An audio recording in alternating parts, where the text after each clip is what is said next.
Hello guys, welcome to east Kerala. ഇന്ന് ഞാൻ നിങ്ങളെ പരിചയപ്പെടുത്തുന്ന ഏറ്റവും പ്രധാനപ്പെട്ട ഒരു കാര്യമാണ് വാഹനമായിട്ട് ബന്ധപ്പെട്ടിട്ട്. അതായത് എല്ലാവരും ടയർ ഉപയോഗിക്കുന്ന വ്യക്തികളാണ്. ടയർ ഉപയോഗിക്കുമ്പം എത്ര കാലം ഡ്യൂറേഷനിൽ നിൽക്കും, അതുപോലെ തന്നെ എത്ര കിലോമീറ്റർ നമുക്ക് ഓടാൻ വേണ്ടിയിട്ട് പറ്റും ഒരു ടയർ ഉപയോഗിക്കുമ്പോൾ ശ്രദ്ധിക്കേണ്ട കാര്യങ്ങൾ എന്തൊക്കെയാണ്. ഞാനിപ്പോൾ ഉള്ള മുക്കൻ ടയേഴ്സിലാണ്. ടയറുമായിട്ട് ബന്ധപ്പെട്ടിട്ടുള്ള കുറേ കാര്യങ്ങളാണ് ഈ വീഡിയോയിൽ ഞാൻ ഉൾപ്പെടുത്തിയിട്ടുള്ളത്. ഈ ഒരു പ്രോസസ്സിംഗ് ആണ് റിമ്മിലേക്ക് കണക്ട് ചെയ്യുന്നത്. അപ്പോൾ പുതിയ ടയർ ഞാൻ എൻ്റെ വണ്ടിക്ക് ചേഞ്ച് ചെയ്യുന്നതാണ്. രണ്ട് ടയർ ഫ്രണ്ടത്തെ മാറ്റുന്നതാണ്. ചെത്തിപ്പോയി കുറേ നാൾ വീൽ അലൈൻമെന്റ് ഒന്നും ചെയ്യാത്തതുകൊണ്ടുള്ള പ്രശ്നമാണ്. അപ്പം ഫ്രണ്ട് ഒന്ന് നല്ലോണം തഴഞ്ഞു, ഒന്ന് കുറച്ച് ബാലൻസ് ഉണ്ട്, കമ്പി കാണാൻ തുടങ്ങി. ഇതിപ്പം പുതിയ ജേക്കൻ്റെ ടയറാണ് രണ്ടെണ്ണം ഇടുന്നത്.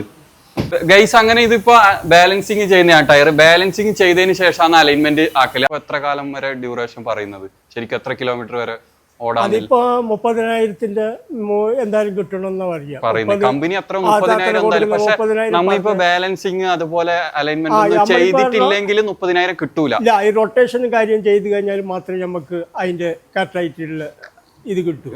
ഒരു 30,000 കിട്ടും. അത് എത്ര വർഷം ഉണ്ടായി കണക്ക്?